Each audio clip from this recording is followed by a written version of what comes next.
यीशु मसीह के मधुर नाम में एक बार फिर आप सबका स्वागत है।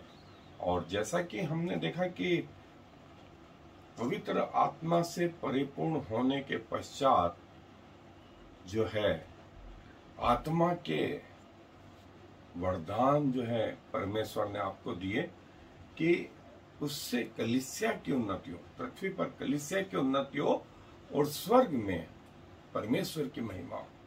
ये दो महत्वपूर्ण चीज थी जो आत्मा के वरदानों से जुड़ी थी। आत्मिक बपतिस्मा और प्रभु की सेवा के लिए प्रभु ने सबको फिर अलग अलग जो है वरदान दिए।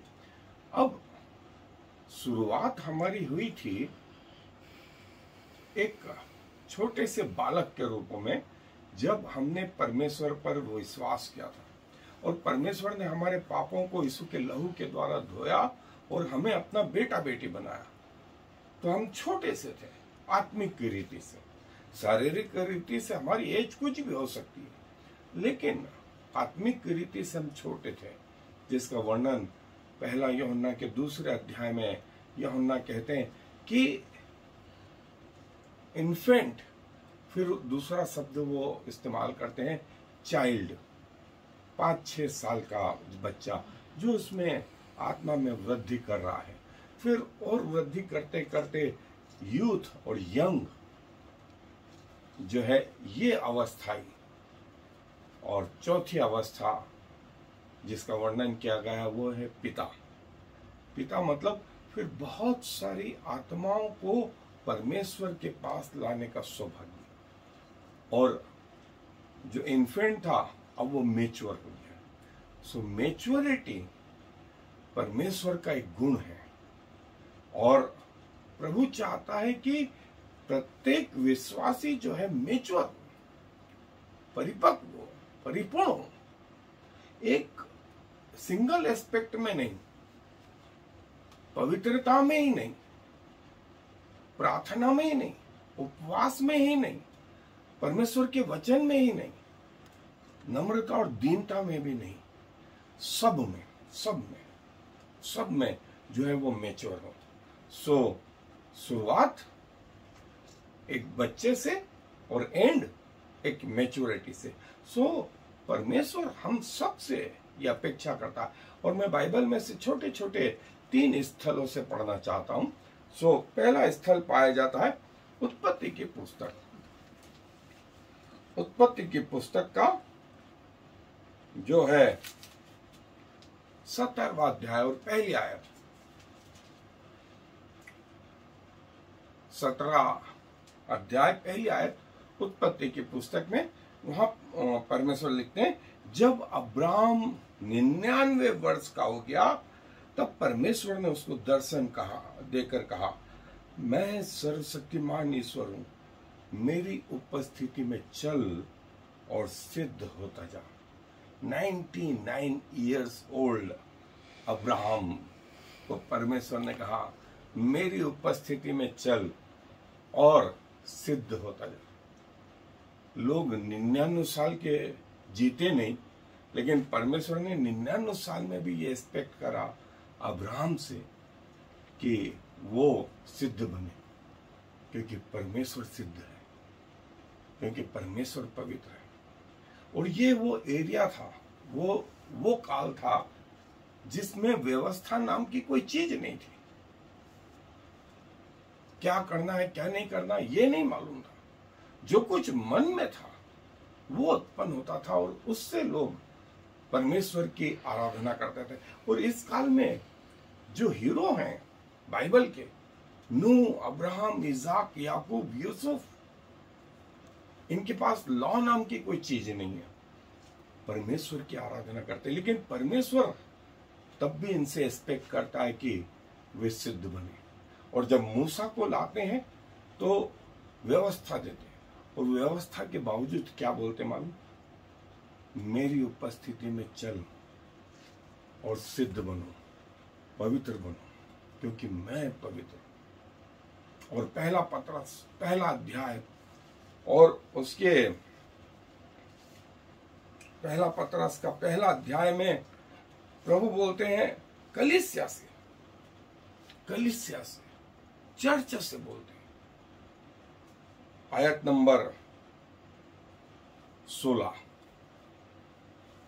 पवित्र बनो क्योंकि मैं पवित्र हूं। पवित्र बनो क्योंकि मैं पवित्र। सो परफेक्टनेस, होलीनेस जो है, ये परमेश्वर की अपेक्षा सिर्फ एक व्यक्ति से नहीं, एक चर्च से नहीं, सब लोग जो प्रभु में हैं, उनसे परमेश्वर की अपेक्षा है। और हमें इस सिद्धता तक जो है पहुंचना चाहिए।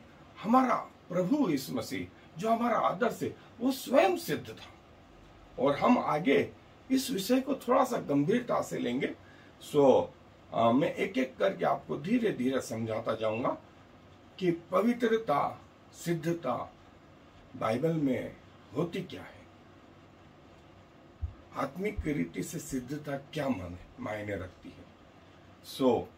आए हम अपने अध्ययन पे चलें। जैसा हमने देखा कि परमेश्वर परिपूर्ण है, परमेश्वर सिद्ध है, और यही सिद्धता वो चाहते हैं उनके लोगों में आए, चाहे वो उस समय हो जब व्यवस्था नहीं हो, और जब व्यवस्था आई तब भी परमेश्वर की यह अपेक्षा, और जब कलीसिया का निर्माण हुआ तब भी परमेश्वर की यही अपेक्षा।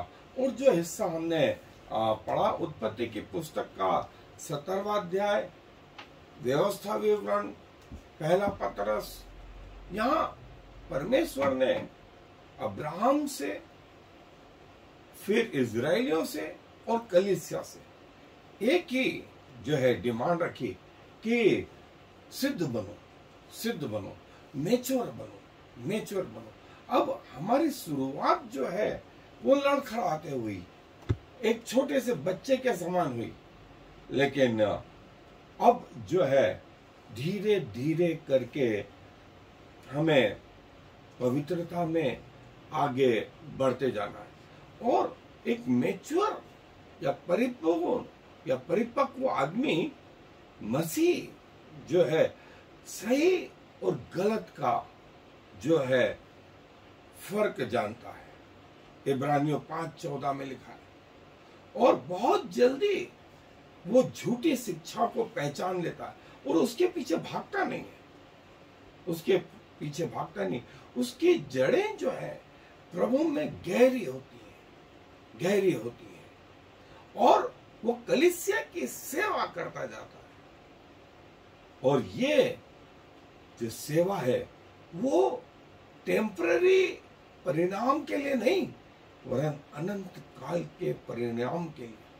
वो अपने शरीर पे कंट्रोल करना जानता है, अपने जबान पे, अपने सोच विचार पर, अपनी आंखों पर, अपने नाक पर, अपने मुंह पर, अपने हाथ पर, अपने पांव पर, शरीर पर जो है वो जो है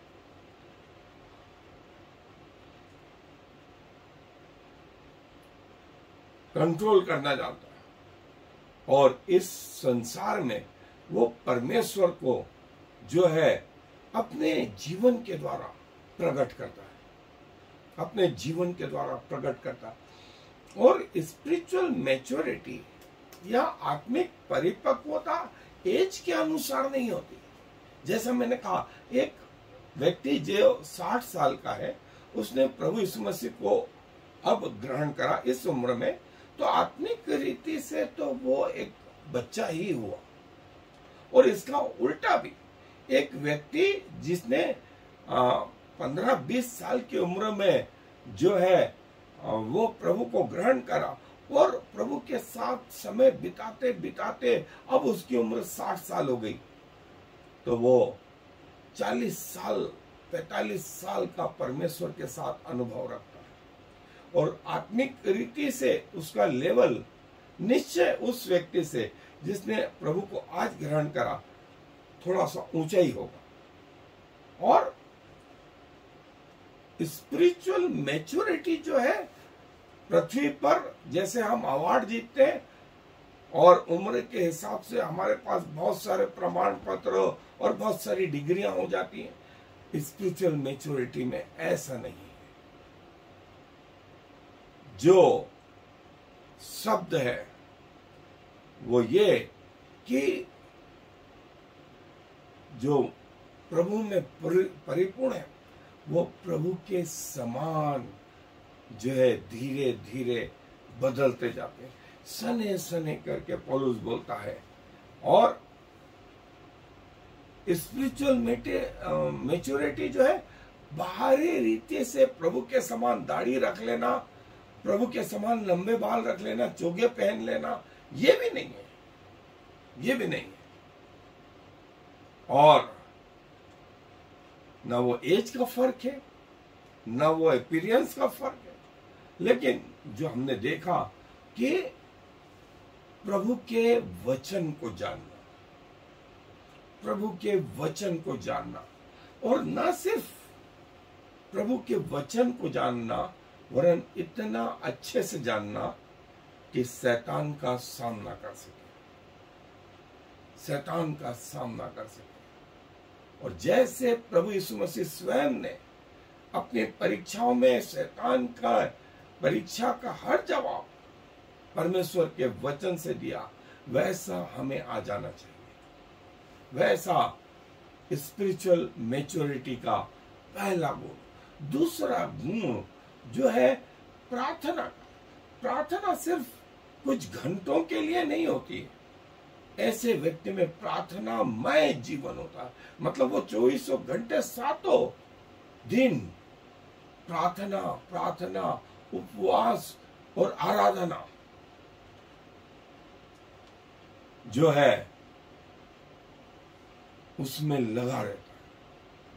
और प्रार्थना मतलब पिता से बात करना, और पिता से कुछ घंटों के लिए नहीं वरन पिता के साथ ही बने रहना, साथ ही बने रहना, और पिता की बातों को लोगों को बताना। खुद ने जीवन पा लिया है, अब वही जीवन के बारे में लोगों को बताना। और जो मैच्योर व्यक्ति है, जो पेड़ फलों से लदा हुआ है, वो झुका हुआ होता है। सो आत्मिक फलों से लदा हुआ व्यक्ति झुका हुआ होता है, दीन होना जानता है। जैसा हमारा प्रभु दीन था, उसने अपने आप को यहां तक शून्य किया कि मृत्यु वरन क्रूस की मृत्यु से ही। और जब हमारा प्रभु पिलातुस के सामने था तो लोग उस पर दोष लगाए जा रहे थे। पिलातुस को बड़ा आश्चर्य हुआ। उसने कहा, तू चुप रहता है, तू क्यों नहीं बोलता है, तू क्यों नहीं बोलता? क्या तुझे नहीं मालूम तुझे छोड़ देने का और तुझे दंड देने का अधिकार मेरे पास है? तब प्रभु ने कहा, यह अधिकार तुझे अपने आप से नहीं मिला, यह मेरे पिता ने तुझे दिया है। यदि मैं बोलूं तो भी तुम नहीं मानोगे। प्रभु चुप रहना जानते हैं। मैच्योरिटी का एक और महत्वपूर्ण कारक जो है, जो प्रगटीकरण है, वो अपनी जुबान पर काबू रखना है और पाप से भागना, पाप से भागना। आंखों की अभिलाषा, शरीर की अभिलाषा, जीविका का घमंड, इनसे भागना, इनसे भागना। और जब अंधेरी तराई में होके चले, जब विपत्तियां आए, जब परिस्थितियां उल्टी हो जाएं, कोई अन्याय हो या कोई गलत हो, तब प्रभु को कैसे प्रकट करना, इन व्यक्तियों को बहुत अच्छे से आता है। और जब ये इस प्रकार के प्रभु के व्यक्ति जो है अविश्वासियों के बीच में पहुंच जाते, तो वे अविश्वासी लोग उनका मान सम्मान करने में पीछे नहीं हटते। और कोई और नहीं, कई बार तो घर के लोग ही जो है अपने व्यक्ति पर जो है सवालात उठाते हैं। और ये जो स्पिरिचुअल मैच्योर व्यक्ति विश्वास में, शुरुआत हुई थी विश्वास से और इतने विश्वास में आगे हो गए कि अब मरने से भी नहीं डर, मरने से भी नहीं डर। और जैसा इब्रानियों के 11वें अध्याय में आया है, उसके अंतिम कुछ आयतों में कई लोगों को विश्वास की प्रतिज्ञा की हुई चीजें नहीं मिली, तो भी उन्होंने मृत्यु को सह लिया, क्योंकि उनको मालूम था कि पृथ्वी का नहीं, हमें आत्मिक जीवन, अनंत जीवन चाहिए, अनंत जीवन चाहिए। और वे फलों से, जैसा मैंने कहा, लदे हुए होते हैं। और हम इन गुणों को एक एक करके डिटेल में देखेंगे, एक एक करके डिटेल में देखेंगे आगे। जैसे प्रभु के वचन में बढ़ना, फिर प्रार्थना पूर्वक जीवन, फिर जो कुछ आप सीख रहे हैं उसको अपने दैनिक जीवन में लागू करना, फिर उसको प्रचार करना, फिर प्रभु की आराधना से भरे रहना, और फिर उपवास, मसीह संगति, धन्यवाद के साथ भरे रहे, और जो है प्रभु की गवाही देते हैं, अपने आप में नम्र और दीन है, और इनका जीवन जो है अनुशासन के साथ होता है। जैसे हमारे प्रभु का जीवन, वो आज्ञाकारिता से भरा हुआ जीवन होता है, वो पवित्र जीवन होता है। और इस संसार के सामने एक आदर्श, क्रोध में धीमे और बोलने में धीमे, धीरजवंत, और शैतान पर, शरीर पर और इस संसार पर एक विजय जीवन, और स्पिरिचुअली जो है पिता का स्तर, और वे प्रभु के लिए बहुत सारी आत्माओं को जीत जीत करके लाते। ये मैच्योरिटी का जीवन। शुरुआत जो है उस छोटे से बच्चे के जैसी हुई थी जो अभी पैदा हुआ, फिर धीरे धीरे इस स्तर पर आ गए, इस स्तर पर आ गए। हो सकता है कि शुरू में, आरंभ में आपको तकलीफ, इमेच्योर है, लेकिन ये वो पॉइंट है कि धीरे धीरे आपको प्रभु मैच्योर करता जाता है, और ये समय लेता, मतलब ये एक दिन, एक वर्ष में नहीं होता। ये परमेश्वर के साथ वर्षों तक चलने में होता है। और प्रेयर में, प्रेजिंग में, धन्यवाद, स्तुति में, परमेश्वर के वचन में, संगति में और प्रचार में, ये लोग धीरे धीरे आगे बढ़ते जाते। बेसिक स्टेप जो है, जो आरंभिक कलीसिया में वे संगति रखने, रोटी तोड़ने में, वचन की शिक्षा में और प्रभु में, प्रार्थनाओं में आगे बढ़ते रहे, जो आरंभ में जिसका वर्णन है। और फिर वे धीरे धीरे आगे बढ़ते रहे, और जब आगे हो गए तो लिखा है फिर लोगों के मध्य में पहुंचे, और फिर आत्मा जीतने लगे। स्पिरिचुअल मैच्योरिटी, ये हमारा पुराना जीवन और ये हमारा नया जीवन। और प्रभु चाहता है हम यहां तक आए, हम यहां तक आए, एक एक चढ़ाव करके जो है प्रभु में आगे बढ़े। और प्रभु यीशु मसीह जो है कैसे जो है याजकों के लिए बोलते हैं, सारी पब्लिक यहाँ रहती थी, ये दरवाजे के बाहर ये खोए हुए थे, और जब खो गए उसके बाद ये बचाए गए तो इनको बाहरी आंगन में जगह मिली, बाहरी आंगन में जहाँ रोशनी सूर्य के द्वारा होती थी, वे बाहरी आंगन में धन्यवाद के साथ यह प्रभु की आराधना कर। फिर ये धीरे धीरे मैच्योर होते गए और फिर इनको पवित्र स्थान में आने का अनुभव मिला, जहां की रोशनी जो है पवित्र आत्मा से होती थी, इस लैंप से होती थी, और फिर वो महापवित्र स्थान के योग्य हो गए। यहाँ पर रोशनी परमेश्वर की रोशनी होती थी, सीधी सीधी परमेश्वर के संपर्क में, जिसको सकन्या ग्लोरी बोलते, सकन्या ग्लोरी। सो आत्मिक स्तर से लोगों का ये स्तर था,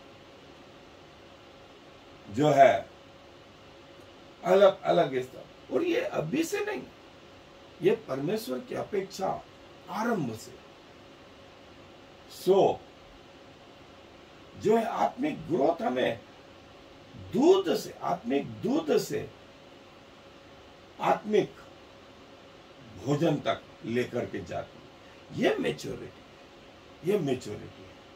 सो हम इसको और आगे देखेंगे। और जैसा मैंने कहा कि परमेश्वर हम सबसे चाहते हैं कि हम परिपूर्ण बने। हम अपरिपूर्ण हैं, लेकिन हमारा परमेश्वर परिपूर्ण है। We are imperfect but believe and save by perfect God. आए दुआ। प्रभु जी धन्यवाद देते हैं कि हम लोग तो प्रभु बुराइयों से और पापों से भरे पड़े, पैदाइशी पापों के बीच में हुई प्रभु। जब माँ के गर्भ में पड़े तब भी जो है हमारा बीज भी आपके वचन के अनुसार वो पाप से जो है ग्रसित था। लेकिन ये आपकी दया हुई कि आपने हमें अपना बेटा बेटी बनाया, हमारे पापों को ध्यान में रख करके नहीं, वरन अपने प्रेम के कारण से ऐसा हुआ। और प्रभु ये आप हमें अपने जैसा बनाने में लगे रहते हैं। आप चाहते हैं कि हम आपके जैसे पवित्र और सिद्ध बने।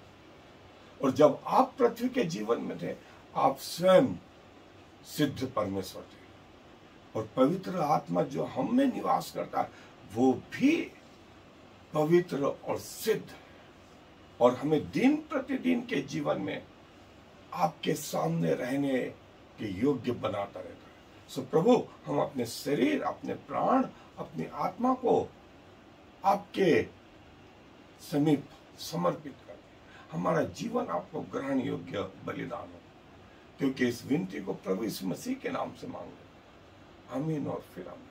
I am the Lord. There is no other God. I have prepared you, even though you do not know me, so all the world from east to west will know there is no other God. I am the Lord, and there is no other.